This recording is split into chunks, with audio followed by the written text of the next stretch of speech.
ಎಲ್ರಿಗೂ ನಮಸ್ಕಾರ. ನಾನು ಕೌಶಲ್ಯ from world education centre Bangalore. ನಾನು ಇವತ್ತಿದ್ದೀನಿ ಓರಲ್ ಸ್ಟೇಟ್ ಯೂನಿವರ್ಸಿಟಿ ರಷ್ಯಾ ಎದುರುಗಡೆ. ಇವತ್ತು ನಾವಿಲ್ಲಿ ಬಂದ್ವಿ. ಎಲ್ಲ ರೀತಿಯ ಇಲ್ಲಿ ಯಾವ ಥರ ಫೆಸಿಲಿಟೀಸ್ ಇದೆ, ಒಳಗಡೆ ಕ್ಯಾಂಪಸ್ ಹೇಗಿದೆ, ಹಾಗೆ ಹಾಸ್ಟೆಲ್ ಇಲ್ಲಿ ಇಂಡಿಯನ್ ಸ್ಟೂಡೆಂಟ್ಸ್ಗೆ ಇರುವಂಥ ಹಾಸ್ಟೆಲ್ ವ್ಯವಸ್ಥೆ ಏನಿದೆ ಅದನ್ನೆಲ್ಲ ಚೆಕ್ ಮಾಡಿದ್ದೀವಿ. ಈ ಓರಲ್ ಸ್ಟೇಟ್ ಬಂದು 1990ನಲ್ಲಿ ಎಸ್ಟಾಬ್ಲಿಷ್ ಆಗಿರುವಂಥ ಯೂನಿವರ್ಸಿಟಿ. ಒಂದು ತುಂಬ ಹಳೆಯ ಯೂನಿವರ್ಸಿಟಿ ಅಂತಲೇ ಹೇಳಲಿಕ್ಕೆ ನಾನು ಇಷ್ಟಪಡ್ತೀನಿ. ಸೊ ಇಲ್ಲಿರುವಂಥ ಕ್ಯಾಂಪಸ್, ಇಲ್ಲಿರುವಂಥ ಫೆಸಿಲಿಟೀಸ್ ಲೈಕ್ ಹಾಸ್ಟೆಲ್ಸ್ ಆಗಿರ್ಬೋದು, ಅಥವಾ ಇಲ್ಲಿರುವಂಥ medical equipments, anatomy lab, hospital tie ups ಎಲ್ಲನೂ ನಾವು ವಿಸಿಟ್ ಮಾಡಿದ್ದೀವಿ.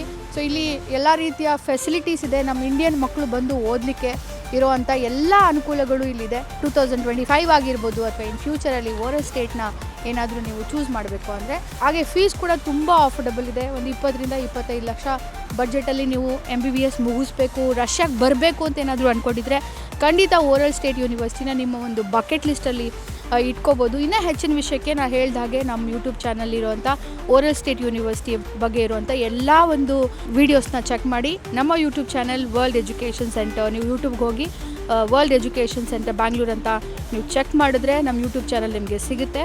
Thank you so much. ಧನ್ಯವಾದ. Have a great day.